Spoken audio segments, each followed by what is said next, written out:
You've probably heard the saying that 70% of all communication is portrayed through body language. Think about it. Before someone even opens their mouth, we already start assuming what they're like just from the way they carry themselves. That's why in this video, you're gonna learn exactly how to portray confident, attractive, and respectable body language. We're gonna cover everything from your feet to the expressions on your face, and we're gonna make sure you have a full understanding of why certain types of body language are good and why certain types are bad. So starting with the feet, you want to make sure that your feet are shoulder length apart with your toes pointing outward. Why? Well, the rule of thumb when it comes to body language is that closing off your body is associated with nervousness and fear. Hypothetically, if someone was about to hit you, your instinct would be to close off your body to cover your organs and genitals. Open body language, on the other hand, is associated with feeling relaxed, calm, and confident. So having your feet apart, toes pointing outwards is open, while having them together, pointing inwards, is closed.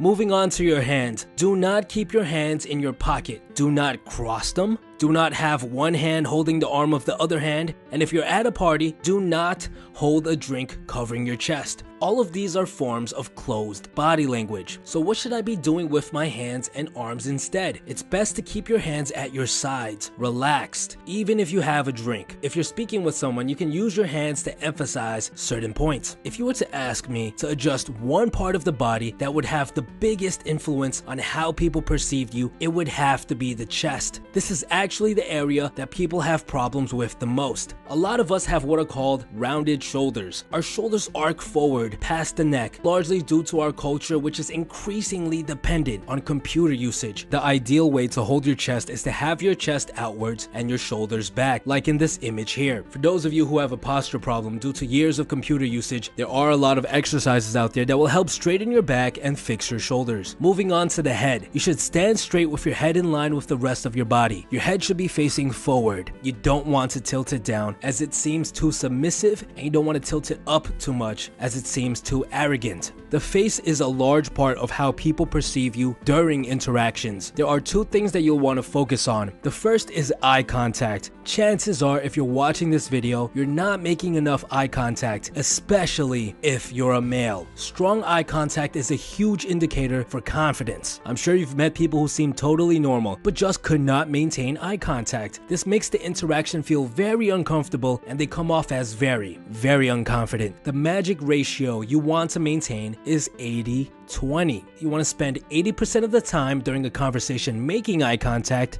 and 20% of the time letting your eyes wander. This way you seem very confident, very interested in what the other person is saying, but at the same time you don't come off as creepy. The second thing you want to focus on is your smile. Do not have one of those giant teeth showing smiles plastered on your face 24/7 because, well, it actually seems nervous. These smiles seem forced and fake. Instead, it's best to have a subtle grin, like you're having a good day. This projects an aura of happiness, but seems genuine and not forced. Now, don't get me wrong, it's perfectly okay to smile with your teeth, but save it for those special occasions. Now that we've covered what good body language looks like, let's talk about how you should move your body. The rule of thumb when it comes to movement is slow, slow, slow. The slower you move, the more confident you seem. A lot of us are prone to fast, fidgety movements. You know, we like to touch our face or play with our hands, and this just screams, I'm nervous. It makes you look like you're on the edge all of the time. The reason we want to stray away from nervous behavior so much is that emotions get transferred.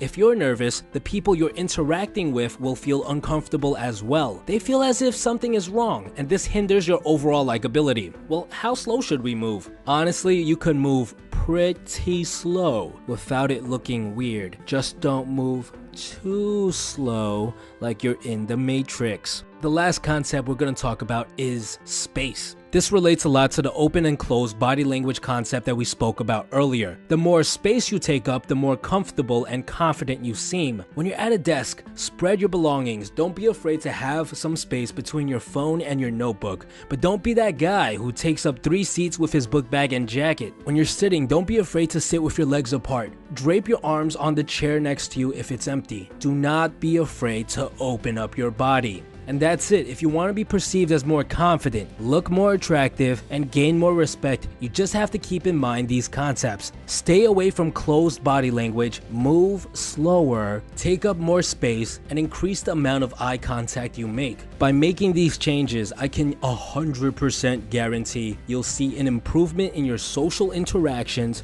whether it be on dates, during meetings, at parties, or even just hanging out with your friends.